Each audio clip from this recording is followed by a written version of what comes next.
Un vrai chef d'orchestre, ça joue d'aucun instrument. Et pourtant, il dirige tout.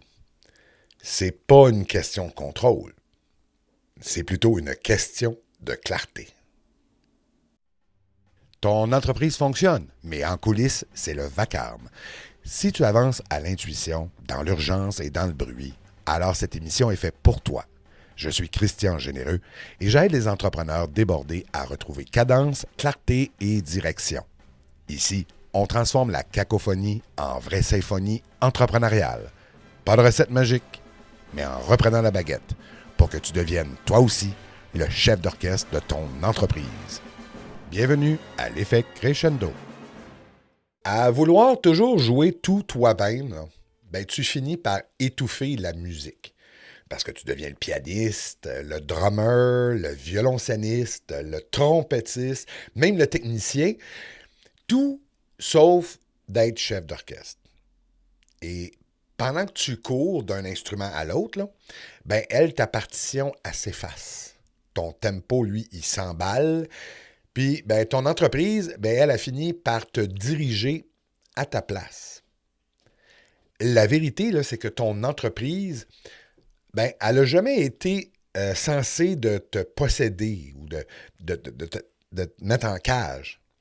Elle a été plutôt créée pour te soutenir, t'alléger et surtout te permettre de respirer.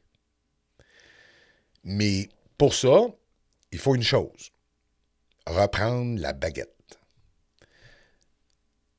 Pas tout contrôler, mais plutôt pour redonner du sens, du rythme et surtout de la justesse. Donc, cet épisode, ça ne sera pas une leçon de productivité. Ça va être plutôt une invitation à revenir à la direction, à retrouver ton rôle de leader, celui qui ne joue pas plus fort nécessairement que les autres, mais qui fait jouer tout le monde juste. Et il y a quelque temps, moi, j'ai accompagné un entrepreneur qui est solide, c'est pas un débutant, là. Puis, c'est quelqu'un qui livre la marchandise, il décide rapidement, il fait avancer les choses. Son entreprise roulait, mais lui, il était constamment sous pression. Parce que tout passait par lui. Les décisions, les ajustements, les validations de dernière minute. Et c'est pas parce que le monde alentour de lui n'était pas compétent, là. Mais c'est plutôt parce que dans sa tête, s'il lâchait quelque chose, là, ça risquait de dérailler, de prendre une autre direction. Il voulait absolument garder le contrôle pour bien faire, pour protéger ce qu'il avait construit, mais à force de tout tenir là, de tenir en laisse comme ça, là, il passait plutôt ses journées à réagir au lieu de diriger. Et quand on a jasé ensemble, je me souviens d'y avoir dit une petite phrase là, assez simple. Ton problème, là, c'est pas que tu contrôles trop, c'est que tu n'as pas de direction claire. Puis là, silence au bout de la ligne. On n'a pas travaillé sur ses outils, ni sur son organisation. On a travaillé plutôt sur ce qu'il devrait plutôt diriger et ce qu'il devrait arrêter de porter. Et une fois qu'on a clarifié ça, là, il y a quelque chose qui a changé. Il y a eu un déclic. Il a arrêté de vérifier chaque détail. C'était pas un lâcher-prise forcé, là. Mais parce que ça devenait inutile.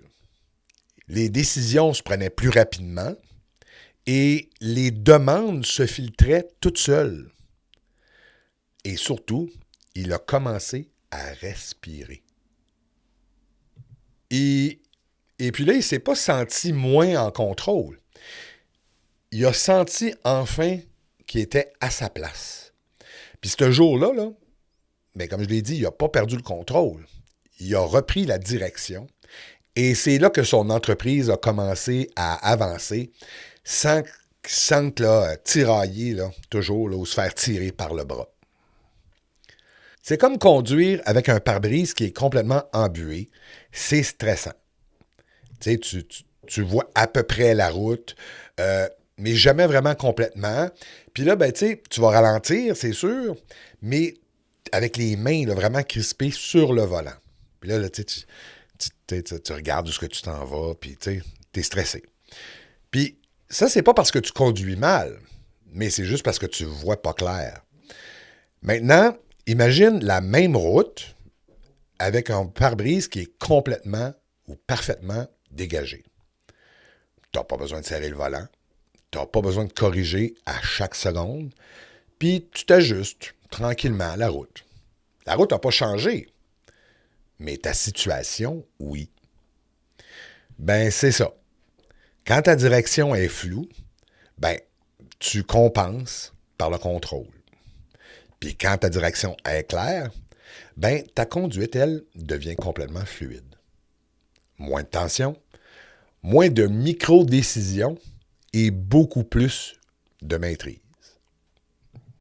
Si tu écoutes cet épisode-là, ben, il y a des fortes chances que tu sois ce stratège brillant qui s'arrête jamais, genre. Tu avances vite, tu crées, tu livres la marchandise, t'inspires, mais au fond, là, tu sens qu'il y a quelque chose qui t'échappe.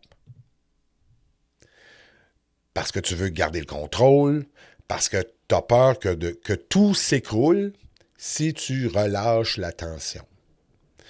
Et tu veux que tout soit bien fait, que ton entreprise soit à ton image, mais sache que plus tu contrôles, plus tu t'enfermes dans ton propre système.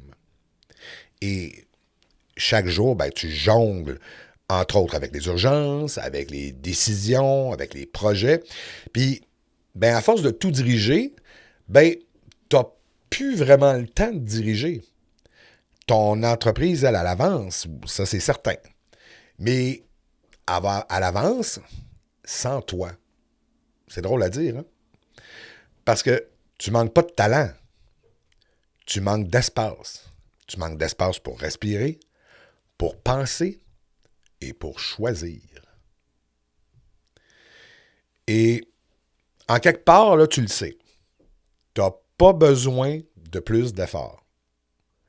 Tu as surtout besoin d'une nouvelle partition. Tu sais, on croit souvent, là, et à tort aussi, que de perdre le contrôle, là, c'est de tout laisser aller. Mais en réalité, là, la vraie perte de contrôle, là, c'est quand tu veux tout tenir en même temps et que tu ne veux pas lâcher de l'est. Et quand tu es partout, ben, tu es nulle part. Et quand tu veux tout diriger, ben, il n'y a plus rien nécessairement qui joue juste. Parce que le contrôle, là, c'est une illusion confortable. Hein? Une vraie security blanket, comme on dit. Tu sais, ça te donne l'impression d'être en sécurité. Mais ça t'empêche de voir la scène d'ensemble, de voir le big picture. Mais un vrai chef d'orchestre, là, lui, ça ne s'accroche pas à un instrument en particulier. Lui, il va se placer au centre, il respire et il fait confiance à la partition. Il sait que son rôle, là, c'est la clarté et non la micro-gestion. Et c'est exactement ce que tu dois reprendre aujourd'hui. Pas nécessairement plus de contrôle, mais plus de clarté. Parce que c'est pas en serrant les poings que tu vas diriger mieux, c'est en ouvrant les mains. Il y a quelques années, ben, j'étais exactement comme mes clients aujourd'hui. Je voulais tout faire, tout bien faire. Puis je dirigeais des projets, des clients, des équipes. J'avais vraiment la conviction là, que tout reposait sur moi. Et je croyais là, vraiment là, intensément, là, que si je lâchais une seule chose, là, que tout allait s'écrouler. Donc là, j'ai accumulé des mandats, j'ai accumulé des idées, des responsabilités. Puis sur le papier, là, c'était beau. Mais en vrai, là, et que c'était bruyant. Et là, un matin, je me suis retrouvé devant mon tableau de projet. Il n'y a rien qui était vraiment en retard, mais ça sonnait faux, là, ça sonnait tout croche. J'étais devenu le chef d'orchestre qui court d'un instrument à l'autre au lieu que de rester à la direction. Et c'est là que j'ai compris. J'avais pas vraiment un problème de gestion. J'avais plutôt un problème de ciblage. Je disais oui à beaucoup trop de projets, à différents types de clients. Puis c'était trop des bons défis que je me disais. Donc, j'ai pris une décision. Toute simple, mais quand même. C'était de revenir, en fin de compte, à ma partition. J'ai comme redéfini pour qui je voulais vraiment jouer et pourquoi je le faisais. Le résultat, c'est que en moins de 6 mois, j'ai diminué d'environ de moitié mes projets, mes implications, etc. Mais j'ai doublé ma sérénité, mais surtout, j'ai triplé mon impact. Depuis ce jour-là, je ne joue plus, je dirige. Un pianiste, là, il peut être un virtuose. Il peut jouer vite, il peut jouer fort, avec passion, mais il ne sait pas vraiment ce qu'il joue. Puis chaque performance là, se transforme en un morceau complètement isolé. Le chef d'orchestre, lui, il ne cherche pas à briller à chacune des mesures. Il cherche simplement la cohérence. Il ne joue pas plus que les autres, là, mais il fait jouer tout le monde juste. Le pianiste contrôle, le chef d'orchestre dirige. Et c'est la même chose dans ton entreprise. Tant et aussi longtemps que tu veux bien jouer sur tous les fronts, là, tu restes un exécutant. Mais le jour où tu redéfinis ta partition, c'est ça qui est important, là, c'est que ton vrai message, ta vraie place, là, c'est que tu deviens le chef d'orchestre. Autrement dit, tu passes de la performance à la direction, de la tension à la clarté et de la fatigue à la fluidité. Et c'est là que tout ton système recommence à sonner juste. Autrement dit, quand ton ciblage est flou, là, tout devient pesant, tout devient lourd. Tu dis oui à trop de choses, tu parles à trop de gens, et chaque projet devient un peu comme une improvisation. Tu veux garder le contrôle parce que tu ne sais pas exactement ce que tu veux diriger. Et c'est comme si c'était un chef d'orchestre qui se présentait devant une cinquantaine de musiciens sans vraiment savoir ce qu'ils vont jouer. Alors, le chef d'orchestre, il va battre la mesure, mais sans grande conviction. Quand ton ciblage devient clair, quand tu sais quoi faire, quand tu sais ce qui se fait, qui doit être fait, mais que tu sais aussi pourquoi tu le fais, tu n'as plus de besoin de vraiment contrôler chacune des notes. La partition devient ta boussole. Tout va s'aligner naturellement. Tes décisions, ton énergie, tes offres, tes partenaires. Tu n'as plus rien à forcer. Tu as juste simplement à ajuster le tempo. Et c'est là que tu passes du chaos à la cadence. Tu diriges plus dans la panique, mais tu vas diriger avec justesse. Et c'est là que ça se passe.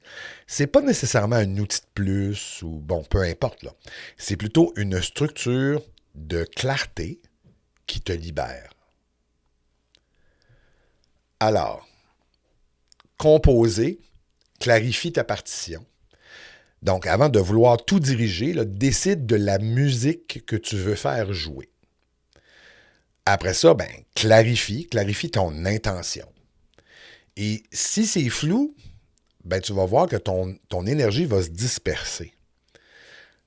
Parce que tu ne peux pas diriger sans savoir à quoi va vraiment ressembler ton œuvre. Ça fait du sens? Alors, ajuste ton système.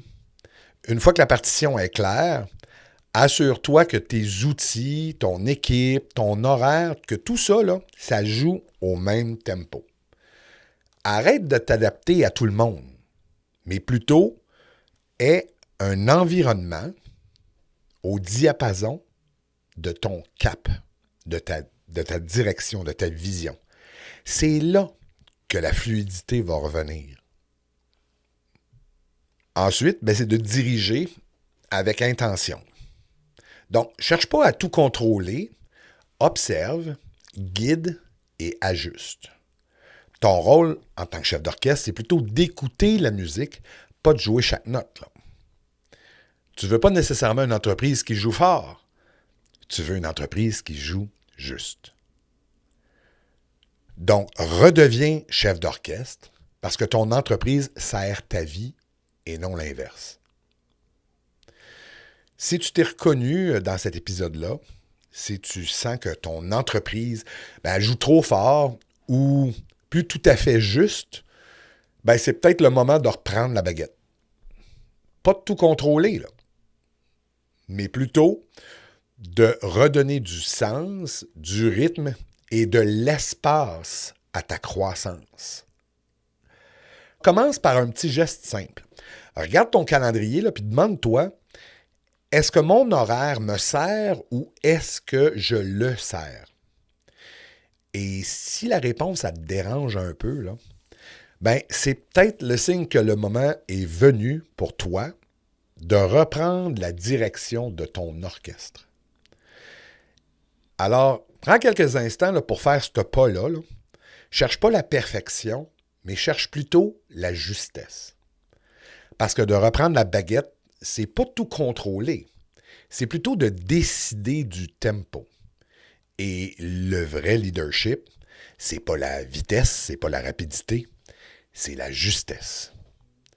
Et tu n'as pas besoin d'une entreprise qui court. Tu as surtout besoin d'un système qui joue juste, même quand tu poses les mains. Et la semaine prochaine, on va parler justement de ça, du chaos derrière la performance et de comment documenter ta musique pour enfin retrouver ton rythme. Parce que n'oublie pas qu'un chef d'orchestre sans partition, ça finit toujours par battre la mesure dans le vide.